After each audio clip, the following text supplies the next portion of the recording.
President Aquino vows to appeal the Supreme Court decision on the Disbursement Acceleration Program, or DAP.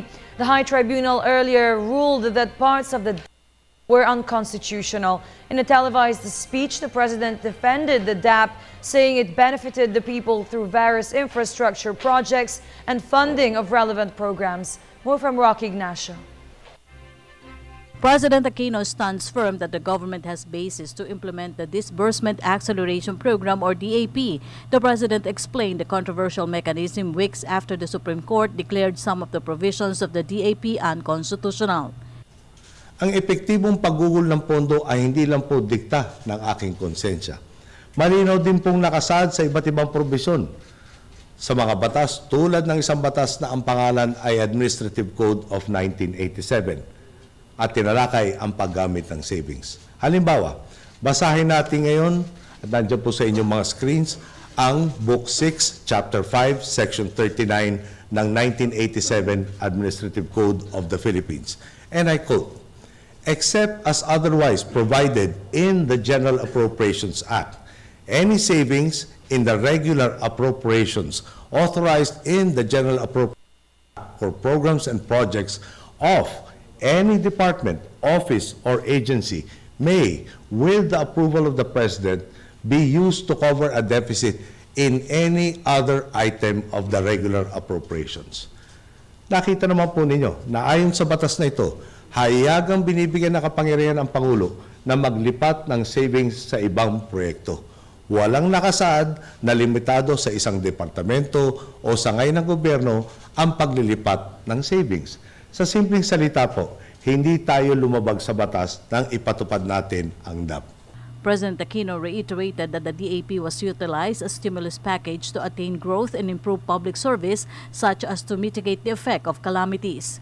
Sa inutos ng Korte Suprema, matatagalan ang paghahatid ng benepisyo dahil Marso pa ng susunod na taon matatapos ang lahat ng requisitos para sa paggamit ito. May proseso pa ng bidding at procurement na aabuti naman ng di bababa sa 4 at baka tumagal hanggang 6 na buwan. Bago po ito matapos, anong petsa na? Kung Marso yung report, Setyembre na po magagamit ang pondo ng susunod na taon. Sa makatwid, papunta ka na sa 2 taon bago magkaroon ng pagkakataong pakinabangan ng taong bayan ang pondo. Ano pong maaaring implikasyon nito? May mga programa tayo para sa paglilikas ng informal settlers sa mga ligtas na lugar mula sa peligrosong lugar.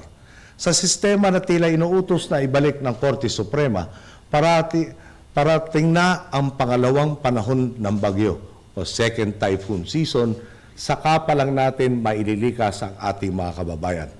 Tandaan po natin, tinatayang 20 bagyo ang dumadaan sa atin kada taon.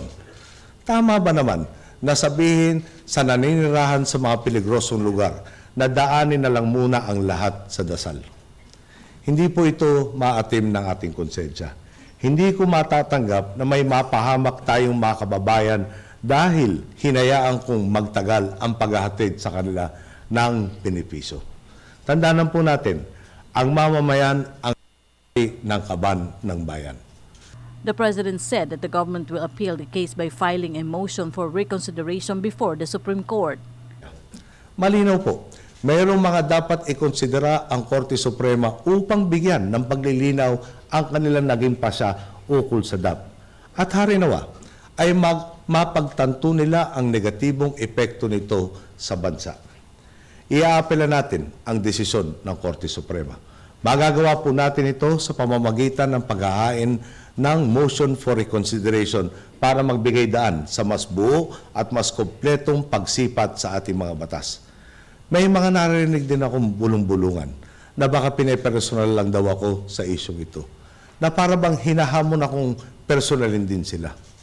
Ang sabi ko na lang po, bilang Pangulo at Ama ng Bayan, kailangan kong maging mahinahon at isulong ang tamang proseso.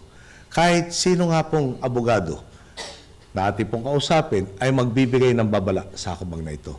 13-0 ang naging boto ng Korte Suprema laban sa DAP. May isang nagab.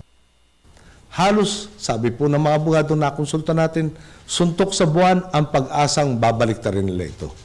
Ang sabi pa nila, Kapag itinuloy mo yan, baka lalo ka pa mapahamak. The President requested the magistrates to help the government remove the hindrance to ensure the welfare of many Filipinos. Mensahe ko po sa Korte Suprema, ayaw nating umabot pa sa puntong nagbabanggaan ang dalawang magkapantay na sangay ng gobyerno. Kung saan kailangan pang mamagitan ng ikatlong sangay ng gobyerno.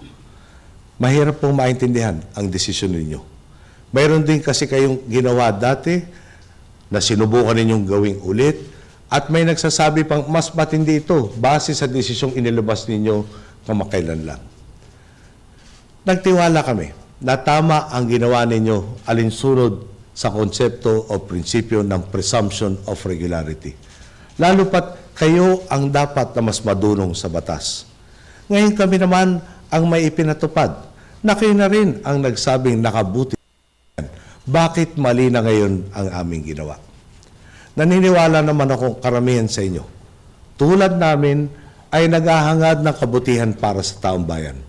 Sa mga kagalang-galang na maestrado ng Korte Suprema, tulungan nyo naman kaming tulungan ang ating mga kababayan. Balikan ninyo sana ang ginawa ninyong desisyon ng may pagsasaalang-alang sa mga inilatag kong paliwanag ngayong gabi.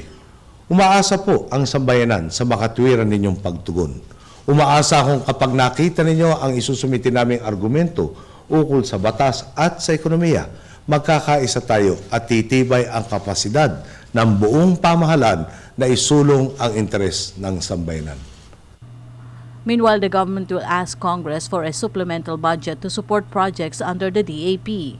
Inaanyayahan ko rin kayong lahat na basahin ang inilabas na desisyon ng Korte Suprema, pati na ang mga kaakibat nitong concurring and dissenting opinions, upang mas maunawaan ninyo ang mga tinalakay ko ngayong gabi. Doon naman po, sa mga nag-aalala tungkol sa programang pinahihinto na, dahil kailangan nating sundin ang kautusan ng Korte Suprema, huwag kayong mag-alala. Babalik kami sa Kongreso at hihingi ng supplemental budget upang maituloy ang inyong mga benepisyo. The President also insisted that the DAP should not be compared to the BIDAF or pork barrels of lawmakers. May mga nagsasabi rin po na pareho lang ang DAP sa PIDAF. Excuse me, iba ang DAP sa PIDAF. Sa PIDAF, may ilang nagdala ng pondo ng gobyerno sa mga peking NGO at di umano'y pinaghati-hatian ng ilang mapang-abuso. Sa DAP, malinaw na hindi ninakaw ang pondo ng gobyerno. Sinikap itong gastusin para maiparating ang benepisyo sa Pilipino. Hindi sakana o bukas makalawa, nauna.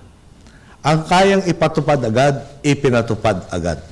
At the end, the President assured that the government will do its best to serve the public. Tatapos, muli kong ididiin, mabuti ang DAP. Tama ang intensyon, tama ang pamamaraan, tama ang resulta. Mga boss, ipinapangako ko sa inyo, hindi ko hahayaang pahabain pa ang pagdurusa ninyo. Kung ngayon pa lang ay kaya na nating ibsan to. Maraming salamat po sa inyong lahat at sana po ay naliwanagan tayong lahat. Magandang gabi. For the People's Television, Rocky Ignacio.